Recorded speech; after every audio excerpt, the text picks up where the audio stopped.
আসসালামু আলাইকুম। আমার এই গরুটা অসুস্থ। তো আমার এই অসুস্থ গরুটাকে কি করে সুস্থ করলাম সেটা নিয়ে সম্পূর্ণ ভিডিও আজকে থাকতেছে। সবাই ধৈর্য সহকারে আমার ভিডিওটি দেখতে থাকেন। সম্পূর্ণ প্রাকৃতিক চিকিৎসায় আমি গরুটাকে সুস্থ করেছি আল্লাহর। চলেন সবাই দেখি। তো আমার হাতে প্রথমে দেখতে পাচ্ছেন একটা ঘাস জাতীয় গাছ। এটা হয়তোবা অনেকেই চিনবেন, অনেকে নাও চিনতে পারেন। যারা গ্রামে থাকেন তারা হয়তোবা চিনতে পারবেন। এই গাছটা আমাদের জমিতে বা পাথারে বা জঙ্গলের ভিতরে এই গাছটা হয়ে থাকে। তো এটা এই গরুর অসুখের একমাত্র প্রধান গাছ। তো আমি এই গাছটাকে জমি থেকে তুলে নিয়ে এসে পাটায় বেটে নিচ্ছিলাম। সাথে থাকবে পেঁয়াজ, আদা, কি কি দেয় আপনারা সম্পূর্ণ ভিডিওটিতে দেখতে পারবেন। তো এই যে বাটাবাটির কাজ চলতেছে, এই গাছটাকে প্রথমে বেটে নেব। বেটে নেওয়া শেষ হয়ে গেল। এখন এই গাছ বাটা শেষ হয়ে গেলে তারপরে পেঁয়াজ, তারপরে আদা, এইভাবে পর্যায়ক্রমে সবগুলো বেটে নিতে হবে। আরেকটা আমার কাছে এখানে ছাড়া পড়ছে, সেটা হচ্ছে বিষ আলু আমাদের এদিকে বলে। আলুর মতো গোল, জঙ্গলের ভেতরে হয়, আপনারা অনেকেই চিনবেন। আমি যেটা হয়তো বা আমার এই ভিডিওতে নাই, কারণ ওই গাছটা আমি পাইনি, যার কারণে এটা আমি ভিডিওতে নেইনি। তো সেই বিষ আলু নামক আলু যেটা গাছে ধরে, তো সেই আলুটা যদি এর ভিতরে দিতে পারেন সেটা আরও সবচেয়ে বেশি কার্যকরী এই অসুখের জন্য। তো আমি তো গরুর অসুখের কথা বলতে ভুলে গেছি। আসলে এই আমার যে গরুটার অসুখ হয়েছে এটাকে আমরা আমাদের গ্রামের ভাষায় ব্যাঙ্গা বলে। অর্থাৎ এই গরুর অসুখটার লক্ষণ হলো গরুটা প্রথমে একটু খুব খুব করে কাশবে, গরুটার প্রথমে কাশ হবে। আর এদিকে আমি পেঁয়াজ বাটতেছিলাম, আর পেঁয়াজ বাটতে বাটতে আমার চোখ দিয়ে পানি চলে যাচ্ছে, অর্থাৎ চোখ দিয়ে আমি তাকাতে পারছি না।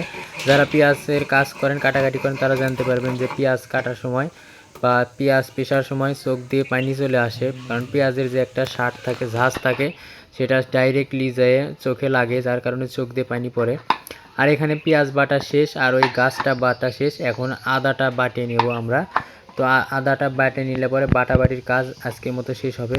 ওই যে আলুটার কথা বললাম, ওই আলুটা আমি পাইনি, যার কারণে আলুটা আমি এখানে দেইনি। যাই হোক, গরুর যে লক্ষণের কথা বললাম, তো গরুটা থমকে যাবে, একটু হাঁপাবে, একটু বেশি হাঁপাবে, নিঃশ্বাস নিতে পারবে না, এরকম একটা। গরুটা ঝুঁকবে, বেশি বেশি বেশি বেশি করে ঝুঁকবে, আর নিঃশ্বাস নিতে পারবে না। ও ও করে শব্দ করবে, এরকম শব্দ করবে। গরুটা খাওয়া দাওয়া ছেড়ে দেবে, নাক দিয়ে সর্দি পড়বে এবং মুখ দিয়ে ফেনার মতো পড়বে। তো এইগুলো হলে এই রোগের লক্ষণ। ব্যাঙ্গা বলে আমাদের এই গ্রামের ভাষায়, আর বইয়ের ভাষায় বা বিজ্ঞানীদের ভাষায় বৈজ্ঞানিক ভাষায় অন্য কোনো নাম থাকতে পারে, যা আমার জানা নাই। যাই হোক, এখানে আমার সবগুলো পিষা হয়ে গেছে। ওই ঔষধি গাছ, তারপরে পেঁয়াজ, তারপরে আদা পিষা হয়ে গেছে। এখানে দিলাম 1 চামচ হলুদ গুঁড়া, তারপরে দিচ্ছি এখানে সরিষার তেল। দেখতে পাচ্ছেন এই সরিষার তেল দিচ্ছি। সরিষার তেল দিয়ে ভালো করে এটা মেখে নিতে হবে। আর আর দিচ্ছি এখানে জাউন।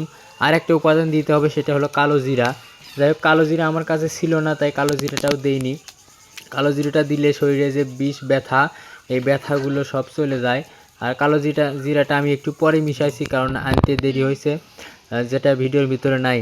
তো এইগুলো সব একসাথে মিক্সড করে 60টা বড়ি বানাতে হবে।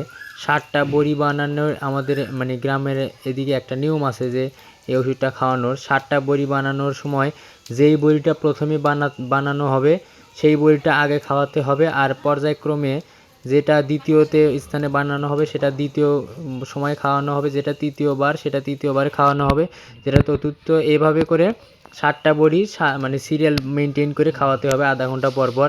আল্লাহর রহমতে এই এই ওষুধটি করে গরুকে খাওয়ালে সুস্থ হয়ে যায় আল্লাহর রহমতে। আমার গরুটাও এরকম করে খাওয়াইছি নিয়ম করে, আল্লাহর রহমতে আমার গরুটা সুস্থ হয়ে গেছে। এই যে ওষুধগুলো পিষে একটা বড়ি বানায়া, প্রথম যে বড়িটা বানাইছিলাম সেই বড়িটা নিয়ে এসে আমি গরুকে আগে খাওয়াই দিতেছি।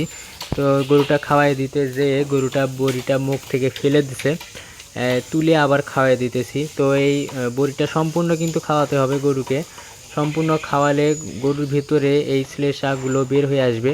যেহেতু এটা সর্দি জাতীয় একটা রোগ, সারা বাংলাদেশ শুদ্ধ এই রোগটাই হইতেছে। আমাদের গ্রামে অনেকগুলো গরুরই এই রকম রোগ হয়েছে, আর আমাদের গ্রামে এই ওষুধটা ব্যবহার করে আল্লাহর রহমতে সবগুলো গরুরই রোগ সেরে গেছে, কোনো ডাক্তারের প্রয়োজন হয়নি। যদি কোনো খামারি ভাইয়ের গরুর অসুখ হয় বা গরুটা অসুস্থ হয়ে যায়, তাহলে তার ভেতর দিয়ে যে কি পরিমাণ টেনশন আর কি পরিমাণ যন্ত্রণা যায় সেটা একমাত্র সেই ভালো জানে। আমার এই গরুটা হঠাৎ করে অসুস্থ হওয়া দেখে আমার যে পরিমাণ টেনশন হয়েছিল, সেটা আপনাদেরকে বলে বোঝাতে পারবো না। কারণ এরাই আমার সম্বল, এরাই আমার শেষ সম্বল। ধরতে গেলে, মানে এরা ছাড়া আমার বন্ধু নাই, এরাই আমার বন্ধু, এরাই আমার টাকা, এরাই আমার সম্পদ। আর একটা গরু অসুস্থ হলে যে কী পরিমাণ কষ্ট করতে হয় সেটা যারা গরু পালন করে তারাই জানেন। এখন রাত্রিবেলা প্রায় 10টা পার হয়ে গেছে, আর সেই সময় আমি গরুটার নাকের ভিতরে ধুমা দিচ্ছি। অর্থাৎ আমি যদি ধুমা দেই তাহলে গরুটার ভেতর থেকে যত সর্দি শ্লেষা যত কিছু আছে এই ধুমার সাটে ভেতরে গেলে পরে সেগুলো সব গলে গলে পড়ে যাবে। পরীক্ষা প্রমাণ আপনারা দেখতে পাচ্ছেন, নাক দিয়ে গরুর পড়তেছে সব। তো আমাদের এদিকে এইভাবে চিকিৎসা করা হয়, ধোয়া দিতে হয় গরুর নাকে। ধোয়া দিলে পরে নাকের ভিতরে সব সর্দিগুলো পড়ে যায়। তো আলহামদুলিল্লাহ, এটা পরদিন সকালবেলার ভিডিও।